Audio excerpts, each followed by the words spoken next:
Hello friends, आप सबका हमारे चैनल द फाइनेंशियल सॉल्यूशंस में बहुत बहुत स्वागत है। आज एक हम नए टॉपिक पे बात करना चाहेंगे। तो टॉपिक बड़ा ही ज़रूरी है आज इस पे बात करना, क्योंकि आज हमारे इंडियंस या सारे वर्ल्ड में भी ये बहुत ज़्यादा फैल गया है कि ऑनलाइन फ्रॉड्स बढ़ गए हैं।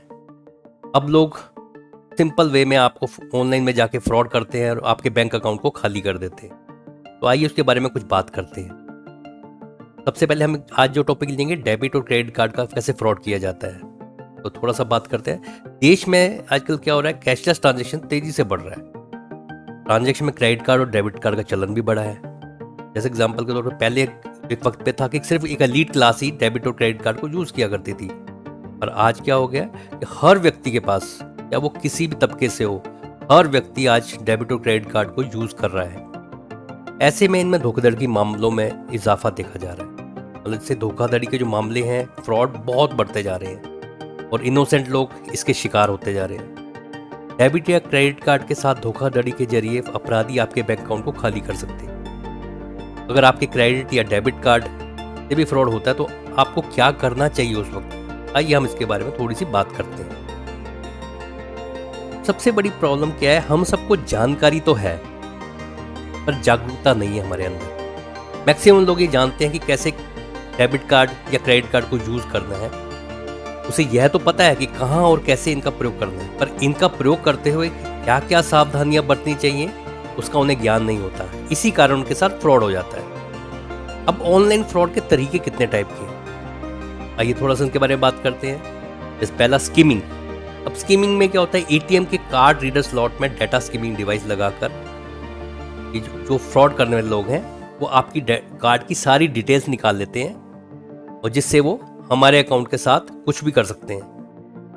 कार्ड ट्रैपिंग, बाप की मदद से कार्ड को स्लॉट में फंसा लिया जाता है। शोल्डर सर्फिंग में क्या होता है कि कोई मदद के लिए आगे आकर आपका पिन देख लेता है। कई दफ़ा आप देखोगे कि आप, जैसे मैक्सिमम लोगों, ज़्यादातर थोड़ा सा ये देखा है कि जो लोग ज़्यादा एजुकेटेड नहीं होते, वो जिनको एटीएम मशीन की ज़्यादा नॉलेज नहीं होती, वो जाते हैं वहाँ, वैसे ही वो थोड़े घबराए रहते हैं। जब वो एटीएम में अपना कार्ड डालते हैं तो उनको कुछ थोड़ी सी प्रॉब्लम्स होती है, तो वो थोड़े से देखते हैं आसपास, तो कई लोग ऐसे फ्रॉड लोग खड़े होते हैं, वो आपके हेल्प करने के लिए आपके मददगार बन के आगे आते हैं, पर वो आपके पिन को यूज़ देख लेते हैं, आपके कार्ड को भी कई दफ़ा वो चेंज कर देते हैं और जिससे वो फ्रॉड कर लेते हैं। कार्ड क्लोनिंग, एटीएम मशीन में छुपकर कैमरा आदि लगा देते हैं। अब ऐसा भी होता है कि कई जगह वो क्या करते हैं, एटीएम मशीन में ही छुपकर कहीं ऐसा छोटा सा हल्के सा, इतने इतने इतने सोफिस्टिकेटेड कैमराज आ गए हैं कि जो दिखते भी नहीं, वो उसमें लगा देते हैं, जिससे कार्ड की और पासवर्ड आदि की जानकारी उन्हें मिल जाती है। आपके कार्ड का क्लोन तैयार करके अकाउंट से पैसे निकाल दिए। क्लोन मतलब डुप्लीकेट कार्ड बना लेते हैं वो, और आपके कार्ड से पैसे निकाल दिए जाते हैं। आप यहाँ बैठे हुए हैं और पैसा कहीं और से निकल जा रहा है। कई आजकल क्या है, पब्लिक वाईफाई भी गवर्नमेंट कई जगह आपको अलाउड करती है, आप यूज़ कर लेते हैं। तो पब्लिक वाईफाई यूज़ करते वक्त कभी भी कोई ऐसी ट्रांजैक्शन ना करें या कोई ऐसा ना करें, क्योंकि वहाँ से आपकी इन्फॉर्मेशन हैक हो जाती है और वो मिसयूज हो जाती है। अब इसका क्या है, ऑल्टरनेट क्या है? इसमें एक ही तरीका है। अगर इन फ्रॉड से बचना है तो हमें अपनी जानकारी बढ़ानी पड़ेगी और सावधानी ही एक मात्र बचाव है इसके अंदर, और कुछ नहीं है। तो क्या प्रिकॉशंस हमें लेनी चाहिए एक आम आदमी को? सबसे पहले कोशिश करिए कि जो ऐसी जगह पे हैं, जो जैसे गंदे दिखने वाले या रिपेयर हो रहे एटीएम होते हैं, उससे दूर रहें। मतलब वो उन एटीएम्स को ज़्यादा यूज़ करें जो चलन में है, जहाँ ज़्यादा लोग जाते हैं उसी जगह पे जाएं। ब्रांच जगह पे जो एटीएम लगे हुए हैं वहाँ कोशिश करें कि वहाँ जाके अपना एटीएम से पैसा विड्रॉ ना करें। ऐसे एटीएम यूज़ करें जो बैंक की ब्रांच के नज़दीक हो। आपने देखा होगा बैंक की ब्रांच के साथ ही एटीएम के मशीन्स लगी होती हैं, तो उसको हमेशा वो ज़्यादा सेफ होती है, क्योंकि बैंक के एम्प्लॉय की निगरानी में रहती हैं, तो वहाँ पर फ्रॉड होने के चांस कम होता है, तो वहाँ क्लोनिंग वगैरह का भी ये चांसेस कम हो जाते हैं। अब पिन नंबर डालते समय कीपैड को ढक लें और किसी की भी सहायता न लें। अब कई जगह आप देखेंगे कि एटीएम मशीन के अंदर भी 2 या 3 मशीन्स लगी हुई हैं। अब आप यूज़ कर रहे हैं तो साथ वाला आदमी हो सकता है फ्रॉड हो, वो आपका उन कीपैड में जब आप अपना पिन नंबर डाल रहे हैं तो वो उनको देख सकता है। तो हमेशा कोशिश कीजिए, जब भी आप कीपैड को पिन नंबर डाल रहे हैं तो हाथ से उसको ढक लें। फोर्थ, ऑनलाइन ट्रांजैक्शन के लिए सेफ साइट यूज करें। अब ऑनलाइन ट्रांजैक्शन के लिए जैसे आप जाते हैं, जैसे हम ऑनलाइन में आजकल परचेजिंग कर रहे हैं, कुछ भी कर रहे हैं, तो मतलब हर किसी भी साइट पे, जो छोटी मोटी साइट पे जाके परचेजिंग ना करें अपने डेबिट या एटीएम अपने क्रेडिट कार्ड से। और डेबिट कार्ड तो बहुत ही ज़्यादा रिस्की है क्योंकि इमीडिएट डेबिट हो जाता है। तो कोशिश करें कि सेफ है। जैसे बड़ी बड़ी साइट है, अमेजन है, इन पे आप यूज़ करते हैं फिर भी आप सेफ हैं। पर छोटी मोटी कई आजकल क्या है, जरा से आपको लिंक्स आते हैं और आप उन पर जाके परचेजिंग करते हैं, वो बहुत ही रिस्की। पब्लिक वाईफाई का उपयोग ना करें, हमने ऑलरेडी डिस्कस किया है, वहाँ से आपकी डाटा जो हैक हो जाता है। CVV, OTP, पासवर्ड भी किसी को ना बताएं। ज़्यादातर क्या होता है कि आपका फ़ोन आता है कि सर ये आपके एक रिवार्ड निकला है या कुछ ये परचेजिंग किसी भी चीज़ के लिए, वो आपको थोड़ा लिक्विडेटिव ऑफर्स देते हैं और आपसे CVV, OTP, पासवर्ड जानने की कोशिश करते हैं और आप बता भी देते हैं। कई दफ़ा वो बैंक के एम्प्लॉय बन के आपको कॉल किया जाता है। पर आप एक चीज़ ध्यान रखिए, बैंक कभी भी ये नहीं मांगता है। तो थोड़ा सा जागरूक रहिए और अपना डाटा किसी को भी ना दीजिए। अगर आपको थोड़ा डाउट हो रहा है तो बेटर आप बैंक की ब्रांच में जाइए और वहां जाके अपना पता कर लीजिए कि कोई ऐसी इंफॉर्मेशन बैंक को चाहिए क्या। अपने बैंक अकाउंट स्टेटमेंट जरूर चेक करते रहे। कई लोग होते हैं बैंक से जो भी ट्रांजैक्शन हो रहे देखते भी नहीं है। कई 6 महीने 7 महीने में जाके जब वो चेक करते हैं तो देखते हैं कि ये कोई गलत डेबिट हो गया है, तब तक देर हो चुकी होती है। इसलिए अगर छोटा अमाउंट भी गलत डेबिट हुआ है तो बैंक को इमीडिएट सूचित कीजिए। इससे क्या होगा कि उसका जो अगर कोई फ्रॉड हुआ भी है तो आप उससे बच सकते हैं।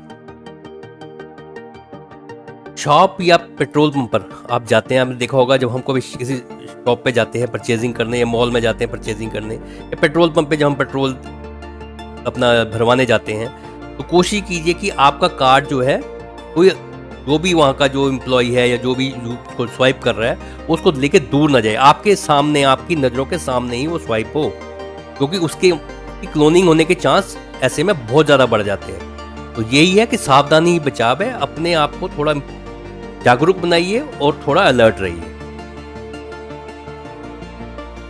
अब क्या है कि अगर इतनी सावधानियां हमने ली, चलो हम थोड़ा सा जागरूक भी है, हम सावधानी भी ले रहे हैं, और फिर भी फ्रॉड हो जाए तो हमें क्या करना चाहिए? पहला क्या है, फ्रॉड होने पर बैंक को तुरंत इन्फॉर्म कीजिए। इमीडिएटली हमारा जो फर्स्ट जो स्टेप होना चाहिए, हमें इमीडिएटली बैंक को इन्फॉर्म करना है, चाहे कस्टमर केयर पे जाके करें या अगर आप घर के पास ही कोई ब्रांच है तो इमीडिएटली ब्रांच में जाके इमीडिएटली इन्फॉर्म कर दीजिए कि ये मेरे को गलत ट्रांजैक्शन मेरे साथ हो गई है। और पास के जो भी पुलिस स्टेशन है उसमें भी अपनी कंप्लेंट दर्ज करा दीजिए। अब क्या होता है, जब आपने ये दर्ज करा दी, 30 दिनों में अगर बैंक से, वैसे बैंक आपके साथ जरूर कॉरेस्पॉन्डेंस करेगा, बताएगा कि क्या हुआ है। अगर वो फिर भी बैंक की तरफ से आपको कोई जवाब नहीं मिल रहा है तो इसके लिए सबसे बेस्ट है आप रिजर्व बैंक द्वारा नियुक्त बैंकिंग अमंड्समैन से संपर्क करें। अमंड्समैन क्या होता है, एक किस्म का कोर्ट ही होता है। इसमें कंज्यूमर जो आप क्लाइंट, जो आप जिनके साथ फ्रॉड हुआ है, जो क्लाइंट है और बैंक, ये दोनों को पार्टी बनाया जाता है और दोनों के सामने जो मीटिंग होती है, अगर कोशिश ये रहती है अमंड्समैन की, वो जिनके जो कस्टमर है उसकी फेवर में ही डिसीजन आए, तो अगर उसकी कोई गलती नहीं है तो। जैसे ही आपके साथ साइबर फ्रॉड होता है और जिसमें आपका कोई इंटेंशनल इन्वॉल्वमेंट नहीं है तो बैंक को इसका हर्जाना देना पड़ेगा। ये होता क्या है, हम लोग एकदम से पैनिक हो जाते हैं कि हमारे साथ फ्रॉड हो गया और हम क्या करें ऐसे में। तो आपको घबराना नहीं है, क्योंकि ये बैंक का ओनर्स है कि बैंक को हमें सेफगार्ड करना है। तो ऐसे में बैंक को उसका पूरा हर्जाना देना पड़ेगा। अगर हम कोई इंटेंशनली कोई ट्रांजैक्शन तो नहीं करे, कोई हमारी ज़्यादा इसमें इन्वॉल्वमेंट तो, कोई गलत तो इन्वॉल्वमेंट तो नहीं थी, अगर हमारे को किसी ने चीटिंग की हुई है तो बैंक का इसमें लायबिलिटी बैंक की बनती है। अगर आप 3 दिन में बैंक में रिपोर्ट कर दें तो आपकी जीरो लायबिलिटी रहेगी। मतलब क्या है कि जैसे ही आपके साथ फ्रॉड हुआ, आपको विदिन 3 डेज ये बैंक में रिपोर्ट कर देना है। और अगर आप टाइमली इसको कर देते हैं तो आपकी लायबिलिटी इसमें जीरो रहेगी, बैंक की लायबिलिटी बन जाएगी। बैंक को आपको इसका हर्जाना देना पड़ेगा, आपका पूरा पैसा आपको वापस करना पड़ेगा। और अगर आप 4 से 7 दिन में रिपोर्ट करते हैं तो जितने की ट्रांजैक्शन हुई है तो आप उतने अमाउंट के लायबल रहेंगे।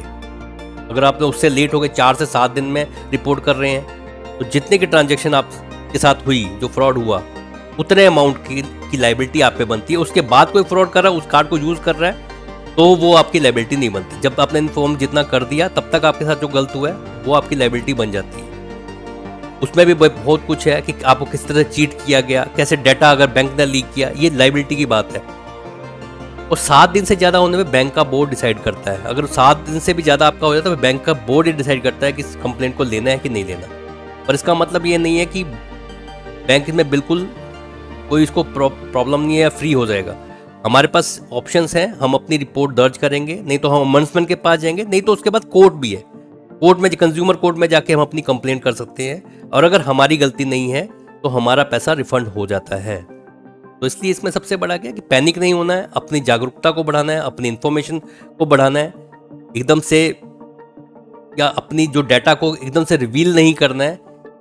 तो यही एक वे है कि हम अपने इन फ्रॉडों से बच सकते हैं। Thank you very much. आज जो हमने डिस्कशन की, आज शायद आप लोगों को काम आएगी। आगे भी इसी तरह से हम नए टॉपिक्स लेके आते रहेंगे। आपको कभी भी कोई क्वेरी हो तो आप हमसे दिए गए मोबाइल नंबर पे कांटेक्ट कर सकते हैं। हम कोशिश करेंगे कि आपकी जो भी प्रॉब्लम्स है उसकी सोल्यूशन की जाए। Thank you very much. हमारे चैनल द फाइनेंशियल सॉल्यूशन में आपका स्वागत है। आप प्लीज़ हमारे चैनल को सब्सक्राइब कीजिए, लाइक कीजिए, बेल आइकन को दबाइए। जितना आपको स्प्रेड करेंगे उतना ही सबका नॉलेज भी बढ़ेगी और हमें भी मोटिवेशन मिलेगी। Thank you very much.